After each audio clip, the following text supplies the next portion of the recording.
business community can provide input so that the governments and officials talk to each other and try to resolve disputes in a collaborative framework, such as Mary has been discussing, rather than in a confrontational way, which so often leads to failure of negotiations. And that collaborative, consultative process that we've definitely enhanced in NAFTA, and is also, I think, an underpinning of the WTO agreements, is what I think will form the basis of what's going to be done in Mercosur. But that is only my understanding. I'm not an expert on Mercosur. Our next question is again live from la Universidad del Caribe en Santo Domingo en la República Dominicana. In a region that is so different like the Americas, what are the conflicts that can come around, that can arise, and how could we prevent the problems from arising? What would be the mechanisms that we would have? Dr. Teagarden?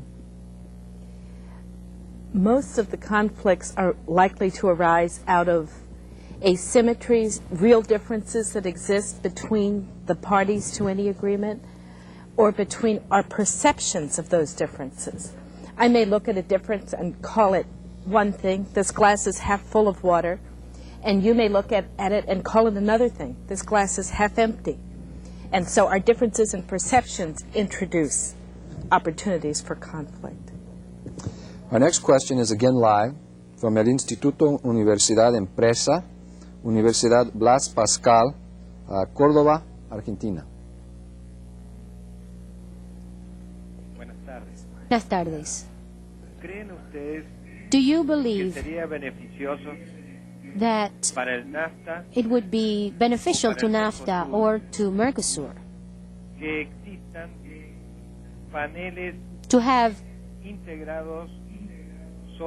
panels formed only by neutral parties, neutral participants?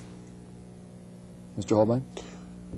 Well, that's certainly an interesting question, and one that I think will be looked at carefully by both the working group on dispute settlement that's currently been formed under the FTAA and by each member of the negotiations as they move through the process toward integration by the year 2005. I certainly think it's worthy and neutrals can perform a valid function, but it will need to be agreed upon by all of the countries involved. Thank you. Our next question is again live from el Instituto Nacional de Investigación y Capacitación de Telecomunicaciones en Lima, Perú.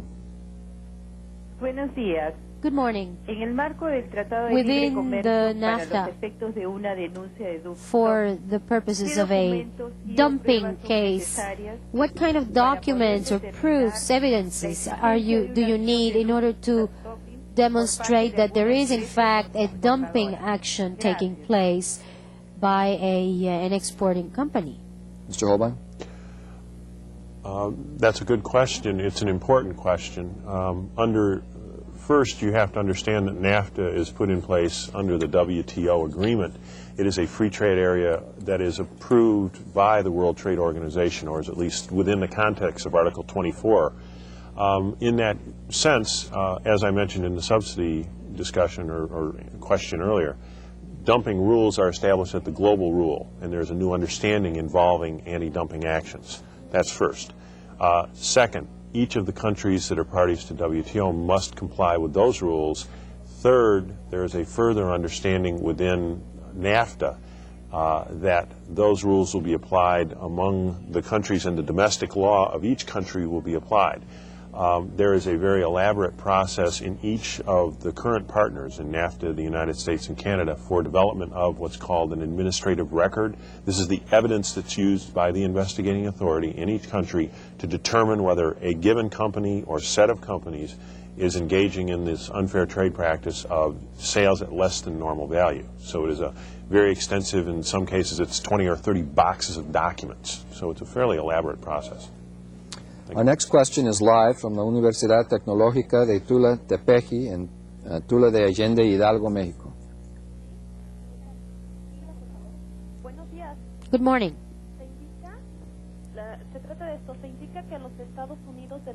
It is being said that the United States will orient their trade more with Latin American countries. What are the strategies that will be applied with Cuba, we are asking? Dr. Teagarden? The issue with Cuba is one of great political sensitivity for the United States at this point. I think it's a problem that with time will resolve. Nature takes care of dictators. They pass away at some point. And I studied China quite a bit, and that's the solution in China, I think, also. Realistically, I foresee a time in our not-too-distant future where Cuba will be a trading partner within the region. I think the business opportunities are too great and businesses are too powerful for that not to happen. But that's not the political response. That's my own, from a business perspective, response. Okay, our next question is live from la Universidad Tecnológico de Panamá in Panamá, Panamá. La llamada de Panamá, por favor, adelante. Sí, como no, muy buena. Mire, mientras que se somete el proceso. While the process of, I'm going to rephrase my question. Mientras que se somete al proceso de arbitraje que puede. While we are submitting to the arbitration process, which can last up to a year to a year and a half, what is going on with the subject of controversy if this is transcendentally affecting the businesses in progress? Dr. Teagarden? The issue at hand, in my opinion, continues. And if the partners have a good relationship, they may try to attenuate it. But the fact that it has pushed to the point that it's at probably tells us that they don't have a good relationship. Let me add to that, as a practicing lawyer, this may be a little technical, but one of the very important provisions that needs to be looked at in any set of rules having to do with arbitration is referred to as provisional remedies. These would be things such as an embargo precautorio, or in the United States, a prejudgment writ of attachment, when the dispute has to do with a certain piece of equipment or certain goods that exist. These are measures in which one of the parties can try to preserve the status quo so that during the, I would say, 6 months to 9 months that it will take to resolve an international arbitration, that the very thing that you are fighting about does not disappear. We can come back to that again in the later programs as we talk about the mediation and the arbitration alternatives. In the technical legal sense, that has to do with provisional remedies. Okay, we have one last quick call from Tijuana, Baja California, Mexico. Hello. Good morning. My question to the panelists is, how do they assess the impact of the Helms-Burton law with regards to the NAFTA and to the position that the governments of the United States, of the Mexico and Canada has taken with regards to this United States law and their future implications with NAFTA? Thank you. We can't hear that question. We need the English repeated. Excuse me? We need you to repeat it a little bit louder. Yes. How did you assess the impact of the United States Helms-Burton law with regards to the commerce, the trade with Cuba, and how do the panelists view the impact of this law with regards to the position of Mexico and Canada within the framework of NAFTA? Mr. Holbein? That's an important question, and it's one that's of very current political interest in all of the countries involved. We need to finish. I'm sorry we didn't get a chance to finish that question. Thank you. Thank you very much, Dr. Teagarden and Mr. Holbein.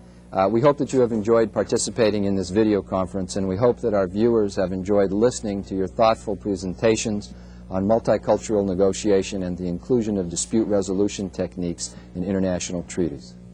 We hope that all of you will participate in our 2 remaining programs in this series.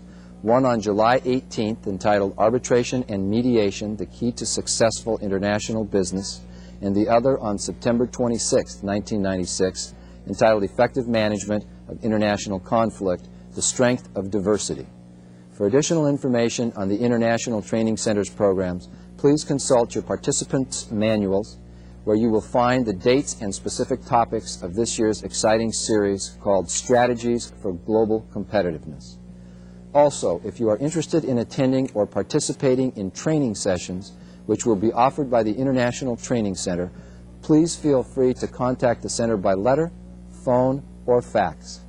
On behalf of all of us who collaborate with the International Training Center, I thank you for your participation and interest in today's program.